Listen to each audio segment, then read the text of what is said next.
देखिए, बड़े दुख की बात है, केवल और केवल आने वाले समय के विधानसभा, बंगाल के विधानसभा के चुनाव को देख कर के ममता बनर्जी मोहतरमा ये हरकतें कर रही हैं।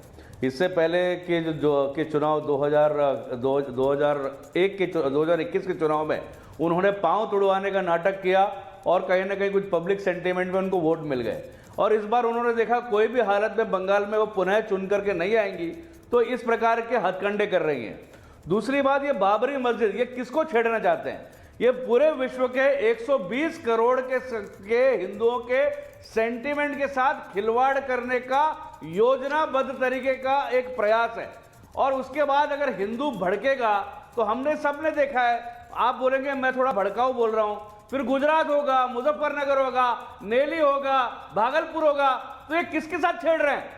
मुल्ला मौलानाओं को समझना चाहिए, अपने कौल को, कौम को जिहालत से बाहर निकाले, अपने कौम को शिक्षा दे। अल फलाह यूनिवर्सिटी के में बम बार्डिंग करने वाले फिदाइन न हो, रोके, न कि इस प्रकार के ओछी आतंकी प्रवृत्तियों को प्रत्यक्ष रूप से, प्रमुख रूप से, परोक्ष रूप से प्रमोट करे।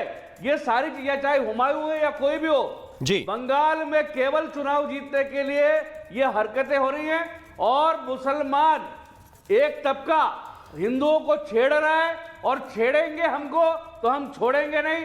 ये छेड़ने की कोशिश है। मौलाना शहाबुद्दीन रिजवी, मुजफ्फरनगर भी होगा। एक मिनट, थोड़ा आराम से चलते हैं। मुझे भी होगा, एक मिनट भी होगा। अरे श्रीराज नायर, अरे थोड़ा थमिए भाई, अरे थोड़ा थमिए। क्यों धमका रहे हैं? ये धमकाने का वाला सिस्टम नहीं। बात कीजिए, धमकाइए मत किसी को। मैं कह रहा हूं बात कीजिए, बात करने की इजाजत है, धमकाने की नहीं। प्लीज धमकाइए मत। मुझे ये बताइए, मौलाना शहाबुद्दीन रिजवी, दिखाई थी मोदी जी ने इनकी। एक मिनट, मौलाना साजिद रशीद रुक जाइए। मौलाना शहाबुद्दीन रिजवी को लेने दीजिए मुझे। रिजवी साहब क्या कहेंगे? औकात दिखाई। अरे इतना पिटने के बाद भी ये रशीदी सुधरता नहीं है। अरे ठीक है, पर्सनल नहीं है भाई, पर्सनल नहीं है डिबेट, ये देश के मतलब की डिबेट है भाई। अरे एक बड़ा विवाद खड़ा हो रहा है, उसको रोकने वाला कोई है कि नहीं? अरे उस विवाद को कोई रोकने वाला है कि नहीं? मौलाना शहाबुद्दीन रिजवी को लेके आइए प्लीज। अरे एक मिनट, रिजवी साहब की मैं बात सुन लूं। मुझे ये लोग खामोश हो जाए तो मैं बोलूं। हाँ, आप बस एक बात पे बोलिए। मुझे एक बात बताइए, आपने बड़ी अच्छी, एक बड़ा अच्छा शेर पढ़ा अल्लामा इकबाल का, इसलिए मैं आपसे ये सवाल पूछना चाहता हूं। ये नमाजी बनने वाले लोग हैं, ये मुतनाजी बनने वाले लोग। इकबाल ने बड़ा अच्छा शेर, नहीं, मुझे बताइए ये कौन से? मस्जिद तो बना ली, मस्जिद तो बना ली शब भर में ईमा की हरारत वालों ने, मन अपना पुराना पापी है, बरसों में नमाजी बन न सके।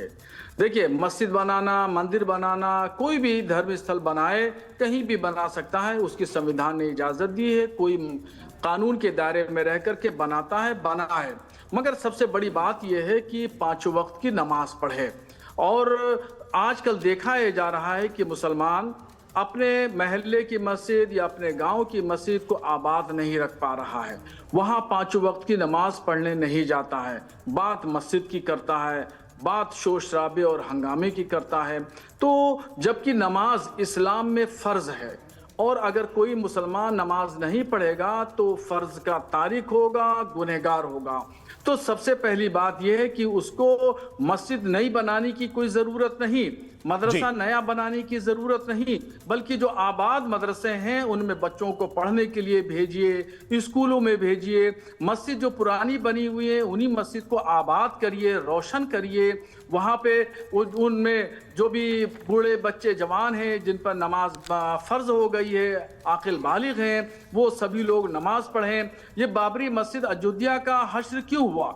इसीलिए तो हुआ कि वहाँ मस्जिद पे लोगों ने नमाज पढ़ना छोड़ दी थी, वहाँ पे घर बने हुए थे, वहाँ पर मुंतकिल हो गए, सब लोग कहीं और दूसरी जगह चले गए, मस्जिद गैर आबाद हो गई, वहाँ लोग नमाज पढ़ने नहीं जाते थे, सुनसान रहा, सन्नाटा हो गया। फिर वहाँ कोई आबादी नहीं रही, कोई चराग जलाने वाला नहीं, कोई अजान पढ़ने वाला नहीं, कोई इमाम, कोई मुअज्जिन नहीं, आबादी वहाँ से ख़त्म हो गई, ताला लग गया मस्जिद में। तब दूसरे लोगों को मौका मिला, गैर मुस्लिमों को मौका मिला बाबरी मस्जिद को इस तरीके से हश्र करने का। इसलिए नई मस्जिद बनाने की कोई अभी ज़रूरत नहीं। जो पुरानी मस्जिदें हैं हम उन्हीं को आबाद करें, उन्हीं में नमाज पढ़ें, अपने परिवार के लोगों को और रहेगा। परिवार के लोगों को हम कहें कि नमाज पढ़ना फर्ज ठीक है, अब मैं मुमताज आलम रिजवी के पास जाना चाहता हूं। तो गुनहगार हो गए। ठीक है, आप कह रहे हैं कि कोई जरूरत नहीं इसकी, लेकिन मुमताज आलम रिजवी साहब, मैंने बहुत सामान्य सवाल पूछा था जो शायद मिस हो गया जब मैं साजिद रशीदी से बात कर रहा था कि भाई अल्लाह के जो पैगंबर हैं उनके कितने सुंदर सुंदर नाम हैं और कितने बड़े लोग हैं जिनको आप लोग दिन भर याद करते हैं, उनके बारे में सब पढ़ते रहते हैं, जो इतिहास है वो पढ़ते रहते हैं। मुझे एक बात बताइए, उनमें से 10, 20, 50, 100, 150 नाम ऐसे नहीं है क्या जिनके ऊपर नाम रखा जाए किसी इबादत गाह का? ये बाबर, ये बाबरी, ये प्रेम क्यों झलकता है बार बार? और इसलिए मैं इसीलिए ये सवाल पूछ रहा हूं कि ये कुछ ऐसे नाम हैं जिनको आप कहेंगे कि भाई संविधान में कहीं नहीं लिखा, लेकिन नैतिकता के आधार पर ये हिंदुओं को चिढ़ाने वाले नाम हैं, तो क्या ये चिढ़ाने की कोशिश होनी चाहिए? मुमताज आलम रिजवी। बहुत शुक्रिया राम जी। मुझे लग रहा है कि जहां जहां चुनाव होता है, इलेक्शन होता है, वहां वहां इस तरह से नूरा कुश्ती ये बीजेपी शुरू करती है और इस तरह का माहौल बनाती है। ये वही नूरा कुश्ती है और इसके अलावा कुछ नहीं है, क्योंकि उसको लगता है कि इसी तरह की बात करके उलझा दिया जाए ताकि जो आज 90 रुपए हो गया है हमारा, एक डॉलर का 90, इतना रुपया गिर गया है। तो ये हुमायूं कबीर जो वहां मुस्लिमों की नुमाइंदगी करते हैं, जिनके वोट पर जीत के आए, ये सब बीजेपी के कहने पे बोल रहे हैं। 30 मिनट में रुक जाइए। नहीं, मैं आपकी बात रुक जाइए।